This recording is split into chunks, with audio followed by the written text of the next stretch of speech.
it does look kind of professional, doesn't it? Hello, everyone. Welcome back to Bridging the Gap Newsroom. I'm here with the county executive and my friend, Julie Giordano. Julie, it's great to have you have us come into your beautiful home and do this interview. It's been a little bit. It has been a little bit, yeah. I think this is our second interview. It is. I mean, exciting. Of course, we've been together in different town halls, and you've actually given us the honor of praying over some of the many things that you do. Before we get started, is there? Let me see. Can you just give us a rundown of things that you have seen so far going on that you had campaigned on that's actually going in the right direction? Yeah, absolutely. So the three big things that I really campaigned on were public safety, education, and of course our local economy here, and how we're going to grow and thrive, as a county. So public safety, I think it goes without saying that I'm a big supporter of our law enforcement, and a lot of decisions and a lot of hours in these last 9 months have really gone into trying to fix some things for our deputies specifically. And that was a huge deal. So the fact that we were able to get the accidental disability fixed, Sheriff Mike Lewis came into my office in February and he talked about raises that were needed, and so we kind of all worked in tandem, to try to get the raises, and so we were able to get those as well. So our new deputies coming in got a jump from 45,000 to 55,000. So good. Definitely incentive for recruitment and retainment, which we need. So we have good deputies now, and hope to obviously get some more. Yes, and retain and keep them. Yes, keep them and get some more. And then education. So education was a big piece of that, but it kind of went with the public safety part. So one of the big controversial topics in my budget was the extra money that we gave over maintenance of effort, which a lot of Republicans don't do. The reason that I did, and the reason that I went for it, is because a lot of that money is going to school safety. And I cannot have our schools in Wacomico County as soft targets. So anything that I can do to make our schools safer, making sure that our kids are safe and that they're getting a quality education, I'm going to do. So we worked hard, and so they were able, there was a little back and forth with the council on that, but they went for $800,000, which was good. So that will get us our deputies, 5 additional deputies in our schools, so we're excited about that. And then the local economy. So one big thing, and I know it, when you think of economy, it's a lot of money and things like that, but there's a lot of other pieces that go into it. One of them is the water and sewer issue here in Wacomico County, which I know that you're familiar with. Very much so. Yeah, we were able to get a piece of legislation passed, which was huge because we were kind of late getting into the game, not being sworn in until December. So we were able to get our sanitary bill passed, which was huge. And my director of administration and the great Amanda Pollock have been working side by side, trying to figure out what this sanitary district is going to look like. So big steps, they're slow steps, but they're really important steps, and we need to make sure that we do those right. And helping our small businesses out. We've got new legislation coming up that we were talking about earlier with the liquor and things like that. So anything that we can really do to help us thrive. And then, of course, the economic development and the education that are going on out at our airport, which was huge. So I think it was day 3 or 4, I was county executive. I signed a $3.3 million check. I remember seeing that. It's the quickest money I ever had, and then handed off to somebody else. But it started our AMT school out at the airport, which was huge. So that hangar is almost complete. We just got 2 new engines in, which are really exciting. So this is going to be an awesome opportunity for a lot of our kids here who maybe aren't college bound. And it gives them 12 months and they become, a certified AMT, which is huge because it's really needed in the field. So it's a beautiful model. Good. Yes, Great. We will, once that is complete, what's so exciting about it is that Wacomico will not only lead Maryland, will lead the nation. It's unparalleled to anything else in the nation. I love that. So it's very progress. exciting. Yeah, so we've got a lot of good things going on. Awesome. Now, broadband. Well, of course, we know that I represent and I spend most of my time on the west side of this county, which is down 349 area, and of course, here even in Hebron. How's the broadband situation going? It's going okay. We have Talkie working on the east side. They're looking to do some overbuild, which I don't know how I feel about it, just because there's still some underserved areas. So before we overbuild into something else, I know they're looking to go into Pittsville and things like that. But the west side was awarded to Chop Tank. So some people were a little about it. They just wanted Talkie. Some people wanted Chop Tank. I'm actually okay with both. They can work in parallel and really start moving. So once that money is available, I have a pretty good working relationship with Matt Defoe, who works, for Chop Tank. And so they're going to be working on the west side as well. So we are moving in the right direction. So let me ask you, thank you, by the way. I noticed you're saying Shop Tank's now in it. I didn't notice that they were a part of it before you actually took office.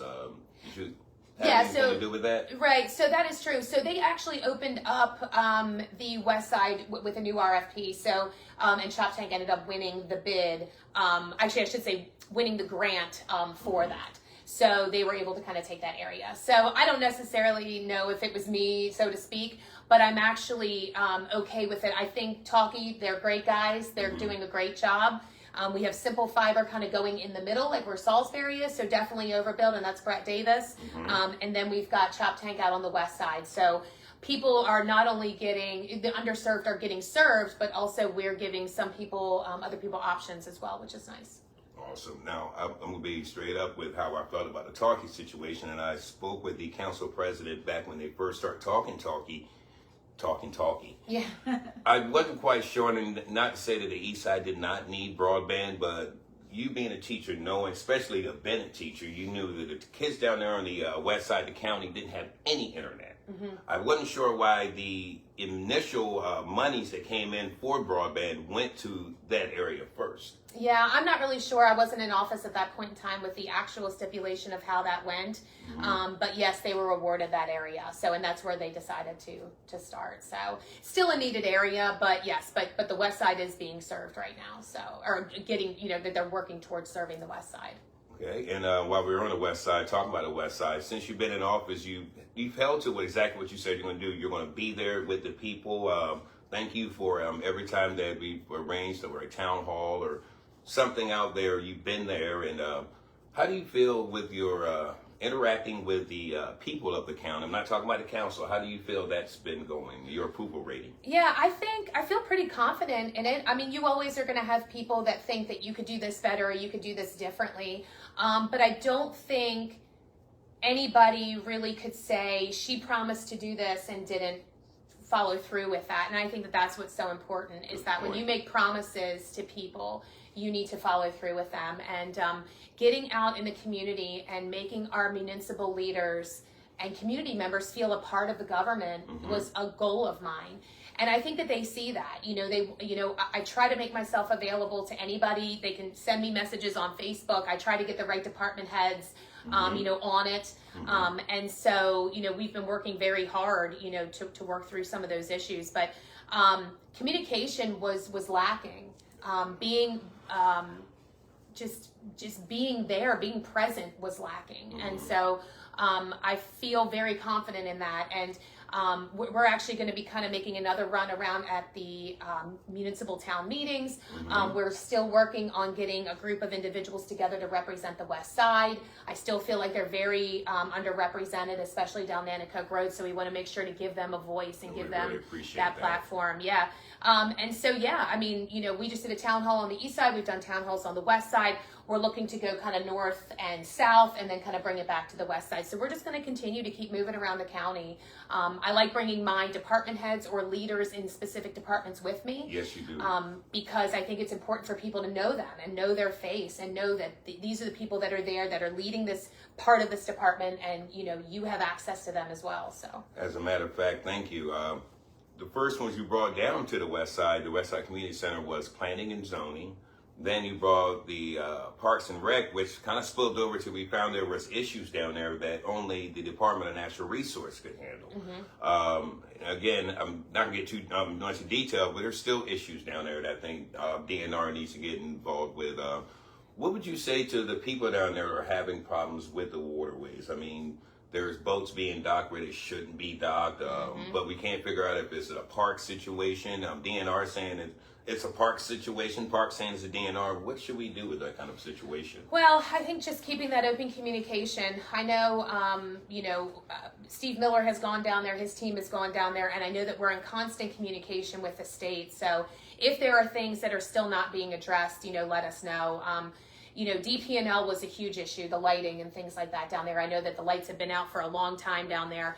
And it literally took my director of administration, it took Bunky Luffman to call, go to the top person at DP&L and was like, hey, like, what are you doing? Wow.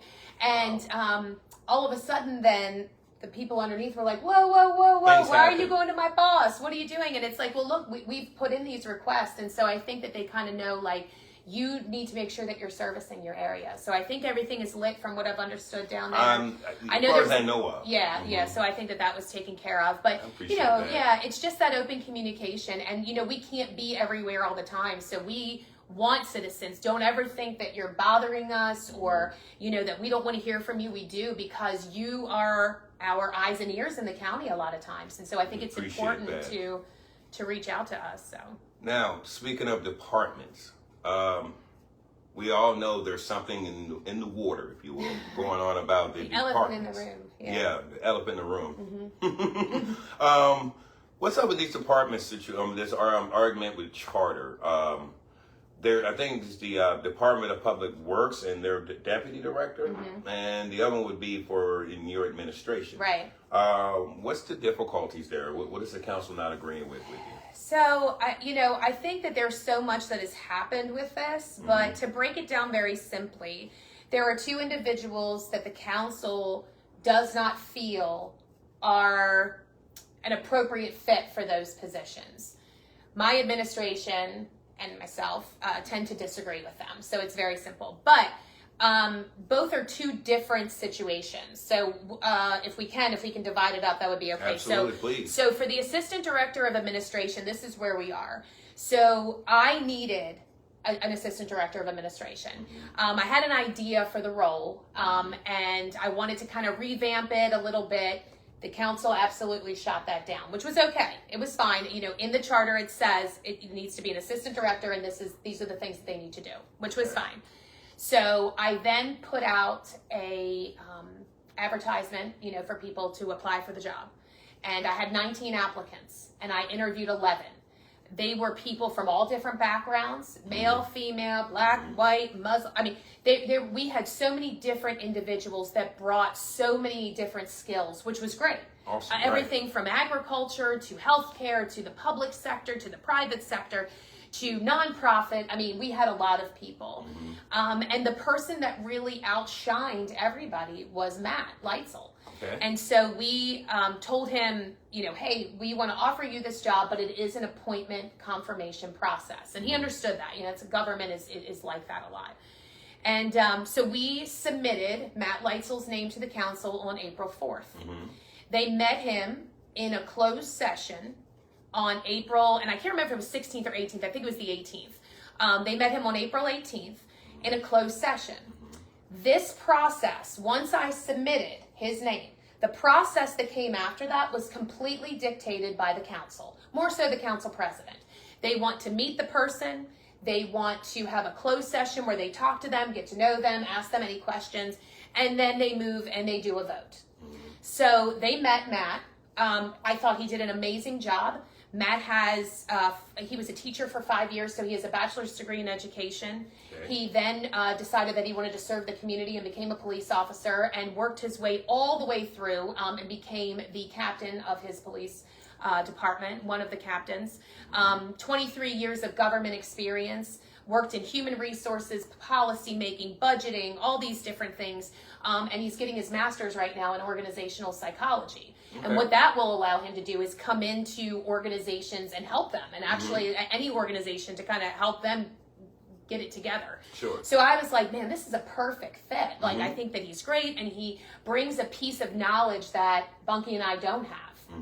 I've got education, human resources, marketing, PR, that kind of stuff. Bunky is more so water, wastewater, kind of DNR issues, municipal issues, has those government contacts. But we were really missing that public safety piece. And Matt brings that. Interesting, right. He brings it. And the thing is that what's so crazy to me, you would think public safety is the #1 issue in our county. Look at Eastern Shore Undercover. Look at these different websites that are talking about the crime that is going on. Why would we not want somebody that has that knowledge? Somebody who can oversee our police accountability board that has that knowledge to protect our officers, but also do the justice that should be done, and have that background and understanding of it. But be that as it may, the council met him. They told me that they couldn't move forward to come to a consensus. We can't come to a consensus to move forward with him. And I didn't know what that meant because that hadn't happened yet. I was about to ask you that too. So I talked to my attorney, the county attorney, actually I shouldn't say my attorney. I talked to the county attorney who works for me, the county executive, and the council. And he said, okay, but they have to vote. They have to confirm or reject. They can't vote in closed session. They can't make a decision in closed session. I said, okay. So we waited and waited and waited. And 45 days passed. 60 days passed. Finally, I said, you know what? I don't really know what's going on here. So I talked to the county attorney, and he said, the appointment stands. They didn't vote in 45 days. So I said, okay. And I said, do you feel confident in this? And he said, yes, it's happened before. Okay. It happened before. So there was another young lady who was brought forward by Bob Culver, and they never voted on her, and 45 days later, she ended up just becoming that role. Are there any people on the council now that was on that same council Yes. that held, really? Yes, and actually it was very funny, and I'll tell you, I'll get to that in a moment. But anyway, Matt, they never voted on Matt, and they never, publicly voted on him. And after 45 days, the appointment stands. It's very black and white to me. Sure. The way the council is reading that language, this is where the charter interpretation comes in, is that I should have presented him in legislative session. And I don't even know how I would do that, because do I storm into legislative session like, here he is? And I don't, as the county executive, I don't dictate what goes. I can't compel them to put anything on the agenda. That's interesting. I can't make them put something in a specific session. Sure. I've asked for things in closed session, they've put them in open. I've asked for open things, they put them in closed. I've asked for legislative, not a legislative bill, but I just here's the legislation, vote on it. Nope, it has to be a work session. So the council president dictates that agenda. So I can't compel them to put anything in legislative session. I can't present in legislative session. It's their process. So the council is reading it that the submission should have been in legislative session, and when you grammatically break it down, bringing the English teacher out in me, it is, and people's heads are going to spin. At legislative session, like I said, is an adverbial prepositional phrase. What that means is that it modifies the verb of the sentence, and that is the council confirming or rejecting. So it's simple, basic grammar, but the sentence, I will say, the way it's written in the charter, it would be an English teacher's nightmare. I would have people rearranging the sentence, because it is hard, because you've got those questions. Sure. So we read it one way with the county attorney. Their attorney and the council are interpreting it differently. So we are trying to get resolution. And we can't move forward until I have an attorney, and the county attorney cannot represent me because he is conflicted, because he works with both of us. Okay. So the council has to vote on special counsel for me, which is kind of crazy that they have to do that, but it's kind of a flaw in the system. But okay, so getting back to, first of all, you keep saying that council president. Who is the council president? President Cannon, John Cannon. John Cannon, okay.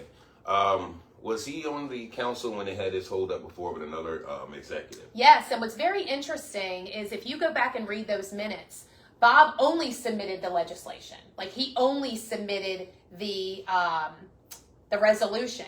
Sure. And John Cannon and Joe Holloway both argued, this is not a submission. We did not meet her. We did not do this. So you can't, and like I said, you can't have it both ways. So they're telling me, I submitted him and they met him, but they didn't get the resolution. That's what it was. So I didn't provide the legislators the legislation to legislate. And then on the other end, on the other end, you have just the resolution coming in, and they're saying that that's not a submission. So it's very contradicting, and that's the problem, is that there has not been one solitary path forward. It has been different for different people throughout. Whether it's my administration or not, we've had different ways that people have been brought in and not brought in, and the way that it's done, and this is what we are asking. Matt and we'll get into Heather in just a moment, but Matt should be able to stay in. They didn't vote in 45 days, period. They didn't. After that, though, we need to sit down collaboratively, me and that county council, and I don't care if it's a work session, we can do it in front of the entire county. This is the process we are going to follow when it comes to appointments, period. I don't care if it's, somebody on a board. I don't care if it's, you know, somebody on a specific council or a specific thing, or if it's, you know, a department head. This is the process we're going to follow, period, and get it written and agreed upon. And they want no parts of that. Okay, No parts of that. I'm going to save my next brace after we finish talking about Heather. Okay. Heather's is a little bit different. So Heather was brought on as acting public works director.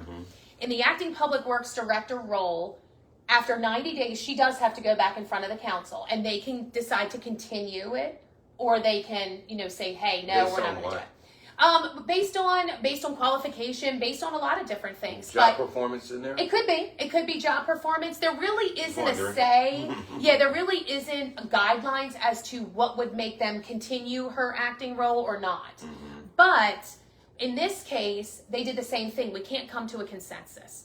And Bunky and I both were kind of like, okay, like, we get it. Could we get some information? Could we get some feedback? Like, what is it about her that you think that maybe this isn't a good fit? Nothing. From no one did they write. Not one person on that council reached out and said, you know, maybe this, except for Josh Hastings. And Josh said to us, I think she would be a good deputy director potentially, but we need somebody else as the... I respect that. Okay. I respect that. But yet he voted against it later on. So, but anyway, so right away... Don't respect that part. Right away, Bunky and I named her acting deputy director. And we did it very quickly. That would give us 90 more days. Well, what we found out, though, and it kind of was a loophole, I will admit it, we don't have to take acting deputy director or below to the council. The only group that has to be brought to the council every 90 days are those acting top roles. And it states it right in there. And in personnel manual, I have the ability to name acting anybody. I could bring you on as acting as something, you know, but in those leadership... Careful with that, people may not like right, that. I know, yeah. But what I'm just saying, I mean, I could bring on people in acting roles. Sure. You know, we've had an acting lieutenant at the sheriff's office. We've had an acting PR and marketing director. We had an acting purchasing agent when I came in before I hired the new purchasing agent. So naming an acting role is a power of the executive office. Sure. The council then got upset because they said, well, she's still leading, and we said we didn't want her leading. But that's not really true. What's the reason for not wanting her leading? They didn't. They didn't name a reason. I know, and I'm pretty sure that we're not allowed to say who used to lead that department before her. Right. But qualifications to qualifications. The person who led before did not have an engineering degree. Heather does have an engineering degree.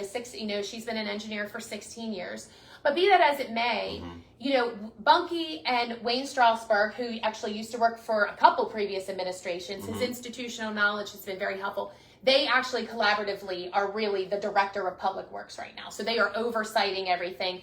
Heather is just kind of acting almost as a liaison between my office and the public works office. She is leading, but she's taking on the deputy director role. They more so are taking on the director role at this point in time. So she's not taking over everything. You know, there's been a couple of things that we've kind of, you know, chipped away because, you know, she's not the director, which is okay. But Heather does an amazing job. She actually does. And I've known Heather on a more personal basis as far as we used to go to church together some years back. But since she's been in that role, I've been able to reach out to her on many different issues down in 349 area, and she's been like that. As a matter of fact, we have a group chat with several of the residents down there, and every time they got an issue, she's right there, and she'll let them know. If she can't handle it, she'll point them in the right direction. Right. I had made my suggestion to the council, another chat that I have, that give a person an opportunity. You know, I mean, I'm not quite sure like you were saying, how you come about appointing who you need to get appointed, but there needs to be somebody appointing these different departments. I mean, we're in month 9? Yeah. You've been in office 9 months. Are all your positions filled that you needed? No, and I mean, we still need a director of public works, but unfortunately, in 2 council meetings ago, the council completely ignored constituents, and I think a lot of the council is under the impression that I somehow brought all my friends with me to talk against this, but We had 3 municipal leaders there. The leader of, Colby Fippen was there from Hebron. Good Sean friend of McHugh mine. was there from Pittsville. Uh-huh. Ben Jordan was there from Del Mar. Another good friend of mine. And the thing is that they're friends of mine too, but it's because I have a good working relationship with the municipalities. Sure. They came out and spoke and said, this is bad.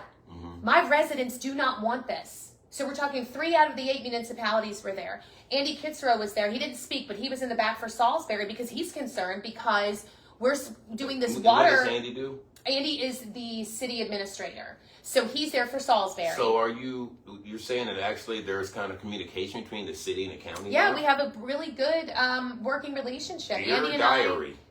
Andy and I, we try to have lunch, once or twice, like a month or so, to try to see what our issues are, kind of talk them out. But, we try to. Now, look, there are a lot of things that happen on a more political part that Andy and I are not going to agree upon. Sure. But it is what it is. And Salisbury is 33,000 residents. And it's important to hear from them. But having those municipal leaders there, you had half of your municipal leaders there. You had the head of the real estate association there. You had business owners there. And you had concerned citizens. And they just blatantly ignored them and decided that they were going to pass this legislation to defund these positions. To defund Matt's position as the assistant director, to defund the deputy director. I would use it. That's what they're doing. They're literally moving money out. They're zeroing out these positions and putting them in a contingency fund, which defunding. Completely, it defunds them. And the thing is that to me, wow. We have 2 viable candidates, 2 viable employees in those roles. Per our county attorney. Sure. John Cannon is not an attorney. Shane Baker is not an attorney. Like, our attorney is saying these employees are valid and you are firing them essentially. You are trying to fire them, which is completely against the charter. It's section 314. They cannot do it. It is a form of termination that they cannot do. And so that's where we are right now. So I am fighting for these employees, and it doesn't matter that it's Matt and Heather. If it was any other employee, I would fight for them. Good. Because Good. I have told my employees, you are my representatives out there, and I'm going to fight for you, and I'm going to do everything in my power to make sure that we are doing the very best job for Wicomico County, and part of that includes me supporting you. And so I would do that for any of them. And so I think the council thinks that they have somehow, once that legislation goes into effect, because I'm going to veto the bill, actually the veto will happen this week, they will have to come back with a supermajority to override it, which they probably will have. It'll probably be 6-1, I'll tell you right now. And then from there, the legislation goes into effect 60 days after that. But if I veto it and they override it, it's going to take a whole new path. So I think a lot of the council, I think that you said earlier, some of them think that they've been sued at this point in time. They were not sued. They were given a writ of mandamus to vote to give me an attorney. So they have to vote on it. They can't sit on it any longer. They have to vote on it. And then we need to get this situation with these 2 employees taken care of because we have too much work to do in this county. All right, and it's actually, since you said lawsuit, there was 2 things I wanted to ask. First of all, I want to say, is it okay to record this? I forgot to say that at the beginning. Yeah, it's okay. I got my phone set up, so I think we're good. Okay, great, Since mine's great, set up, great. I think we're good, yeah. So they're not technically being sued yet. Correct. They are not being sued. What was handed to them was a writ of mandamus, which says you are no longer allowed to sit on this idea of her getting an attorney. You can't just table it and let the clock run out. You have to vote on it. It doesn't mean they have to vote on my person, but they have to vote on it. And depending on how they vote on it is going to determine the next course of action. And this is not over. This is not over. So if they vote and turn down my attorney that Mr. Wilbur has recommended, there will be another course of action. So I am not backing down from it because it is wrong. It's wrong what they are doing. It is wrong how I have been treated as the executive for 9 months. They keep going on this high horse of, we've approved all these positions, but they have tried to dismantle me as the executive in my office brick by brick since day 1. They've taken away every resource that I have said I needed to be successful. A legislative aide, a public information officer. I wanted this public safety advisor, took that away. I mean, the attorney, I wanted the special counsel. Dan Cox to come in because he's a constitutional attorney. None of this will be going on at this point in time. And they know it. I think that's what it was. I think Dan scared them in the fact that he is a constitutional attorney. That's according to me. That's not, but at the end of the day, though, they have taken away every single resource that I've said that I've needed. And I do have to say, there was a constituent that stood up at last meeting and said, if she fails, and she pointed right at him except for James and said, it's your fault, it's your fault, it's your fault, it's your fault. Yeah, I remember that. So, very adequate. but I am going to tell them, failure is not in my DNA. I will not fail. I will not. Good. And every single thing that I have fought for, even though it's taken a little bit longer than what I liked, it was in God's time and it was at the right time. So it is fine. And I am fine, and we will keep fighting, and we will not stop with what we're doing because, I think when you're talking about approval rating, I think that people are not happy with this feuding. And I agree with them. I'm not happy. But I think they know that I've done everything that I said I was going to do and continue to do those things. It's neat that you just you said in God's time, because I was actually in my little head. Of course, we all know that I'm a preacher. Watched God's Not Dead the other day, and it just kind of reminds me of the teacher's fight. She was a teacher, and her fight to stand up for what she believes. I've always believed that if you don't stand for something, you'll fall for anything. And I mean, as far as the communication breakdown. So what you're telling me is there's not a lawsuit. So if the council wants to come talk to you, sit in your office, you have a one-on-one, heart-to-heart, no, unless you need a referee. I hope you don't need one. You just sit down and talk. That's okay. They can. They absolutely can. For a while there, after they turned down all these different things, I opened up my office. I had, come at these times. I gave them about 5 or 6 different times that they could come in and chat with me about anything that was going on. Shane Baker came in, Jeff Merritt came in, Joe Holloway came in, and James Wynn came in. That was it. Josh, Shaney, and President Cannon never came in. Wow. And the thing is that, and that sort of fizzled out, after a while, but I don't think they understand how much is really going on in this county on the day-by-day thing. I will be honest with you. Yesterday morning, I was going up to Baltimore. My niece turned 4, and so we had a birthday party Happy for birthday. her. Yeah. We had, in less than an hour, we had a potential issue out at our airport with one of the planes. We had one of our department heads, her appendix ruptured. We had, she's okay, so thank goodness she's okay. And then we had the vandalism happen with our equipment. And this was all within an hour of each other. And so I think that whether it's the council or people, I don't think they realize the daily things that we are putting up, I won't say putting up with, that we're dealing with every day. And then always in the background, I feel like it's these 6 rather than 7 council people saying, you're doing this wrong and you're doing that wrong, and we're going to come and we're just going to look in your office and see what you're doing and how we can tell you of what you're doing wrong. Not one of those guys, not one, except for James Wynn, has ever come over and said, how can I help you? Not one. Not one. Not in 9 months. I'm even talking about prior to all of this stuff. That's right. Not one has ever come over to me and said, how can I help you? I know you're brand new in this. How can I help you? And there are 2 seasoned councilmen that are on there, and not once. No, what they do is they look for all the things that I'm supposedly doing wrong, and then want to point those out and send letters every Friday, and it gets to the point where we just throw them away. We're just like, I'm done with it because, we know what we're doing is right. Everything we're running by an attorney, and it's just, it's just sad. It is, but not once have they ever asked to help me. Well, I have 2 things to say about that. One is, it's saddening that people can't work together, and we need to try to work on that. I remember doing an interview with the county, or the president of the county council before his election, and I said, which person running for county executive could you get behind? And he did tell me that he's not going to pick sides. He said, but he also said something in joking. He said, the one that agrees with me. Now, I want to say this, and I want you to listen to this part too.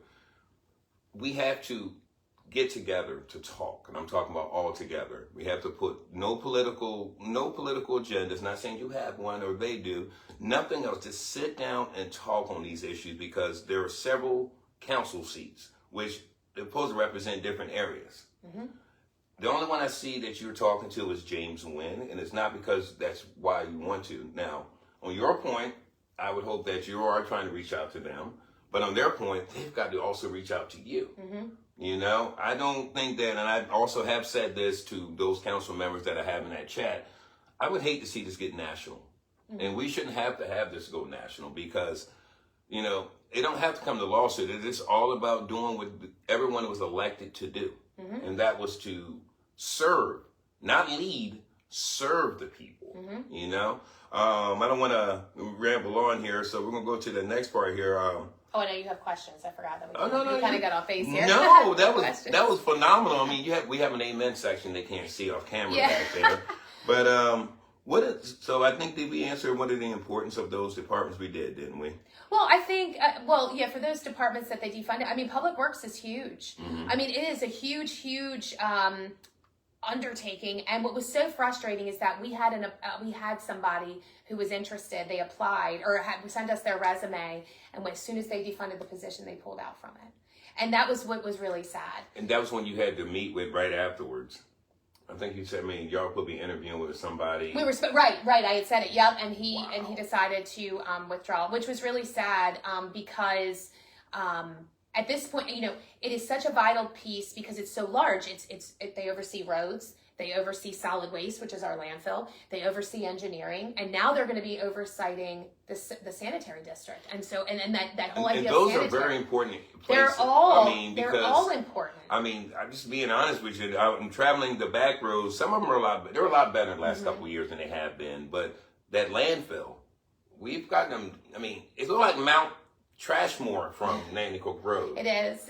And we just opened a new cell, which is lower now, because, you know, I was telling you earlier, with our landfill, you can only go up so high with a slope of so much, and we are at the very end of that life cycle of cell 9, and so we are starting to move down here. But, you know, regardless of what that is, there's only a certain amount of years left on that landfill, and so these are things that we have to be thinking about, whether it's 7 years, 10 years, 20 years. These are things, and we actually have a contract. We're actually working with MES right now to figure that out as to what exactly that looks like. Wayne Strausberg has been brought back. He helped out in John Pesota's administration. He helped out with Bob Culver. Mm-hmm. He also helped out with Rick Pollitt. So all of the executives have had Wayne. So his institutional knowledge is great. He's actually working very closely with that and will be presenting all of that to the county council so they can really understand what's going on. I did not know how imperative that landfill is. And you think about it, it's just trash, it's just this, but it's huge. Mm-hmm. And so just jumping back to the importance of the department head. That's very important, right? That role is imperative. And to defund not only the top, but the second to that. I just don't see how that is an answer. I just don't see how that's a good answer. I'm concerned on the reasoning. I mean, just me thinking, me talking here. Was there somebody in there that had some connection on that council, and they may not like that person's not there anymore? I mean, you know, we have when you took office, there's a surplus here. Don't we have a surplus of money here in mm-hmm. Wicomico? So why are we defunding positions when for the last 4+ years, we haven't had anything going on? We've had vacancies everywhere. And during these town halls, I've been there with at least with some of them that were elected in there. And they were like, yeah, we got to get these things. They were pointing at the county executive. It's not us, we're the legislative. But now we got a county executive that's proactive. And I don't understand that. I don't either. And I don't know. It's just not beneficial. It's not beneficial. And they said, well, when you bring us somebody, we'll give you the money back. Well, they're not the personnel of the county, again, against the charter. So they are very much, blurring these lines, and it is what it is. And I can't give the council the power to start defunding positions, because what's to say that they don't go and defund somebody else that they don't like? Or they don't defund, they might start not liking my new head of L&B, Tim Bosman, and he's great. But we don't like him now, so we're just going to defund the position. They cannot have that power. They cannot.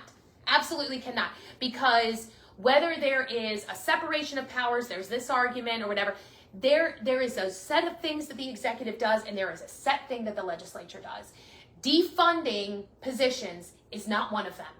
and causing people to lose their jobs or not be able to apply or whatever. That is not the legislator's role. It's not at all. Go legislate. Go figure out what is going on in your area and make it better. Make it better. And right now we're at the point where they hear from a constituent and then they tell me. And it's like, go fix it. You know what I mean? And I wish that it could be, hey, let's work on a solution together. Let's work on a solution together. And it's, it is what it is. It's very sad. But like I said, this too shall pass. It shall. It will. It shall. And it's not going to be forever. And like I said, once we get some resolution on this, it is what it is. But if that legislative bill goes into effect, there will be a stay that's filed. I mean, this is not something that they think is going to end on November 5th. It's not going to end on November 5th. This could go on for a long time. But there is easy resolution. Let these two people stand. I will continue to look for a director of public works. I will continue to have that leadership there. Let these two appointed stand, and then we will evaluate them. Right.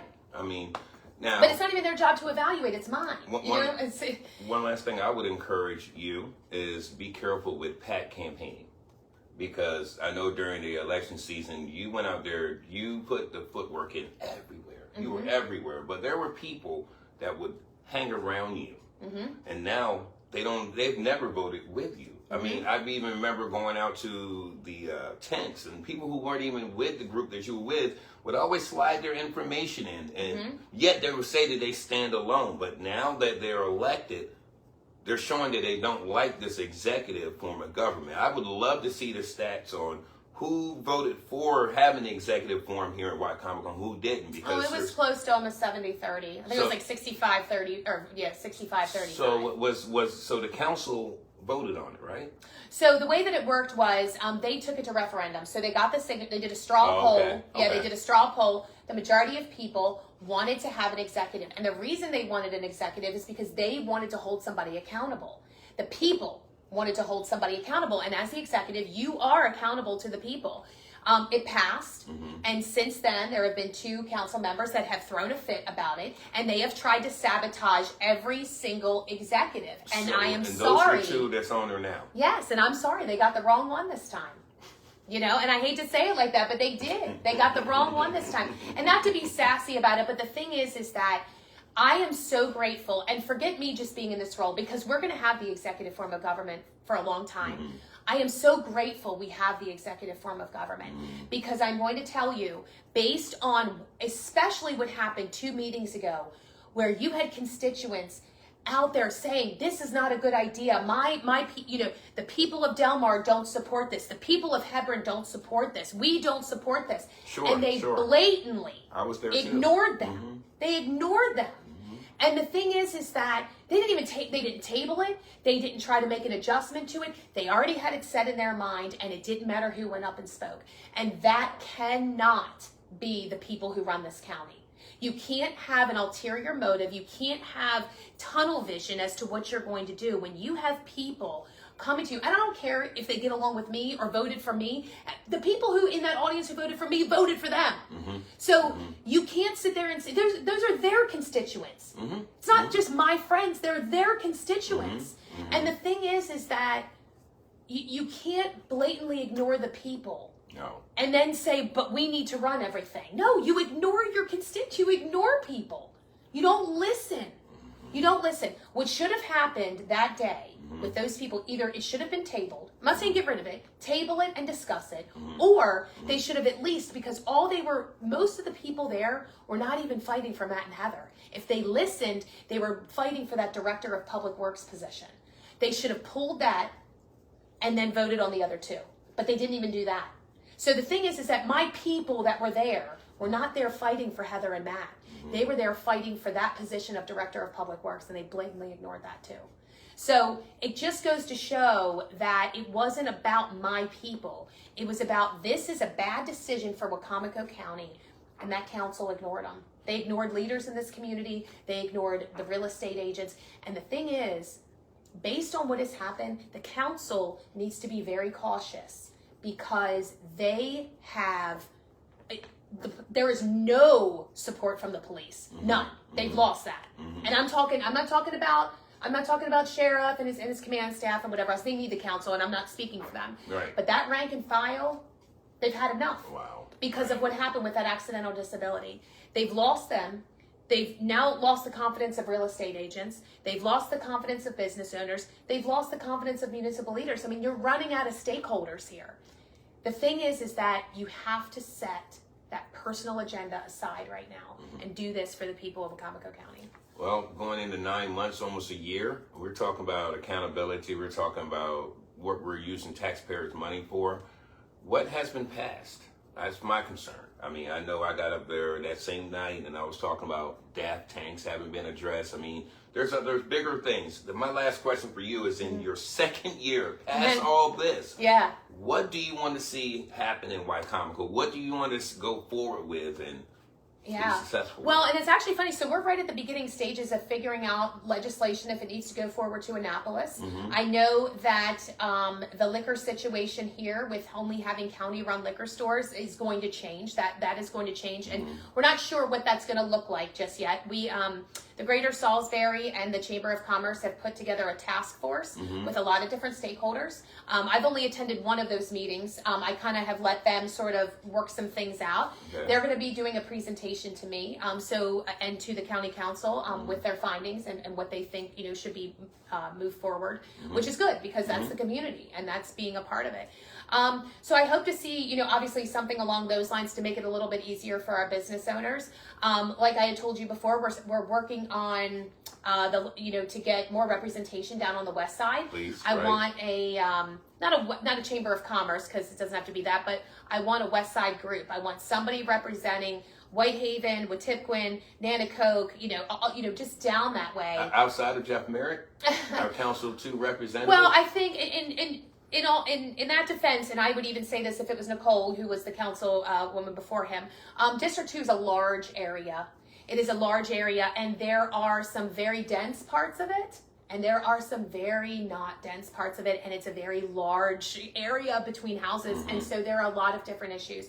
The District 2 up here, in my area, is not the same issues as what's going on in Wetipquin or Whitehaven. And so it's very important. That's a great point. That's a super great point. I actually made that. I remember Councilman Wynn had said that before everyone was elected, and I kind of agree. I think they need to, just my thought, okay? I think that Wacomico needs to be redistricted and let it be by geographic. And you can keep the 7, but maybe not having at-large seats. The reason why I'm saying that is that, like you said, District 2 is really big. District 1 extends from Hebron all the way clean across, and I really can't follow to the District 1 very well.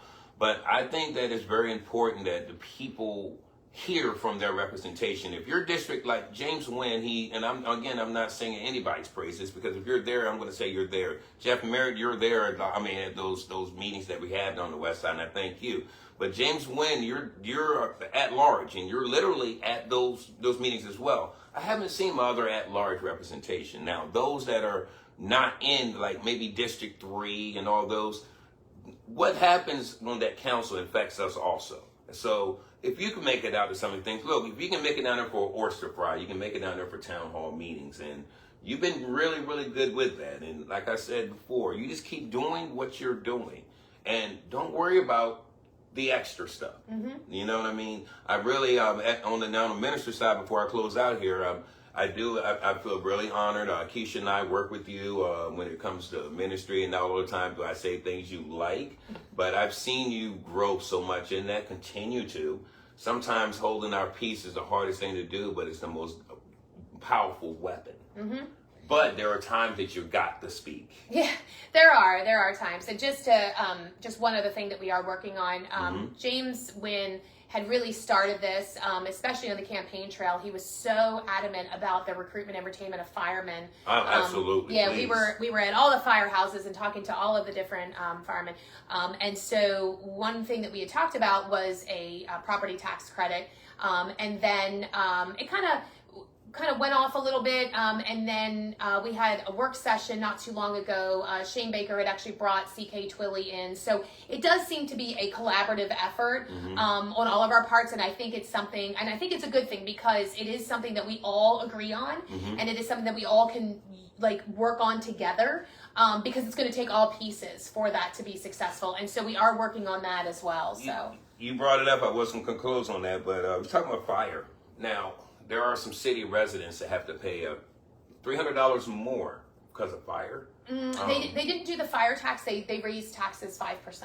Okay, so what is that, and how did that affect county residents or people who own businesses in Salisbury? So we are in the midst right now of negotiating the fire service agreement with Salisbury right now. They have a set number in their head as to what they think the cost is to serve the county residents that they do serve within their fire district. And that's really, there's a lot of information that I think was kind of brought to the wayside. We actually have a map of where all these pins happened as to where these fires are. So we are still in the midst of working with the city of Salisbury with that. But it's expensive to run their firehouse. It just is. You know, for their fire, it's like $14 million. And, you know, sometimes the city or the county feels, okay, well, but that's your cost, not our cost. Like, we didn't make your, make it $14 million. But they do service county residents. They do. And so but Salisbury's in Wycomico. It is. But it's within their city district. So there's a lot of things. There's a lot of different things that are going into that. So we are still kind of, I don't want to speak too much on it, but we are working, pretty diligently working with the city on that. So we will be wrapping that up hopefully here soon. So, and I'm hoping to do a multi-year agreement. It was going to be a 1-year agreement, but we're hoping multi-year because I do want the council to be a part of it. So in a 1-year deal, I don't have to take it across the hall. For a multi-year deal, they do need to be a part of it, and they should be a part of it because, you know, it's a big deal. It's a big number. It's a big jump as to what's being asked. So there's a lot of negotiating that needs to happen. And, you know, in a more positive way to end it, I'm going to need the council. I'm going to need their support. Absolutely. So there are a lot of things that are happening. And I really hope that they see that there are things that we need to work together on. And this, you know, constant, you know, fight, you know, just, you know, jumping back to the issue at hand is what are we really doing here? The thing is that if the council is right and they win, we lost a really great person in Heather and Matt. We lost 2 really great people in this county. Heather will go back to being an engineer, but Matt would be without a job. And it's a shame because he is so good. He is so good at what he's doing, and I think the people are really taken to him. So it's not a win. And he uprooted his family from another state. Not yet. He has a house in Worcester County, so his wife is still up in York, and his son is still up in York. But he's kind of going back and forth.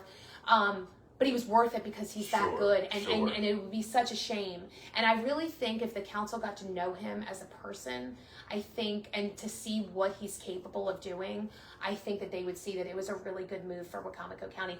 And when they don't listen, and you feel like they're doing this, and they don't want to listen to you, it feels like sabotage. And I know, and it might be a personal thing, but that's what it looks like. Right. I understand. Why? And I said this in my press conference. We need to work together, but why don't you want me to be successful? Why do you not want to give me the tools to be successful?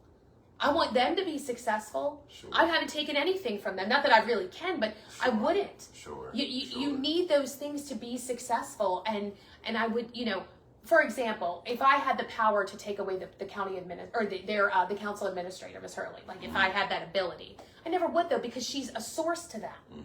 They trust her. President Cannon trusts her. You know, whether I agree with her or not is irrelevant. That's who they want. Sure. You know what I mean? And so the thing is that I would really hope that they would respect me in this role to say, these are the pieces that she needs. These are the people that she wants in place. And guess what? We didn't follow through. There was something that we could have done to make it all go away, and we didn't do it. And so, you know, that's where we are with that. But like I said, there are going to be times I need this council, and they're going to need me because we have to collaboratively work together on a lot of things. No legislation will move forward without both of us saying that we wanted to. So we do need to work together on that. So I agree. In closing here, I tell you, I stopped watching the news 3 years ago. And I feel like I'm seeing what used to happen in D.C. about 4 years ago. Yeah. I mean, let's just cut through all the red tape, if you will, and let's go ahead and get this county back on track. Thank you, Julie. Appreciate you. And hopefully we'll do another one in a couple more months. Yeah, anytime. So, right. Yeah. And this, again, has been Bridging the Gap Newsroom, and we'll be talking to you again. Yeah. All right. I can get mine off here.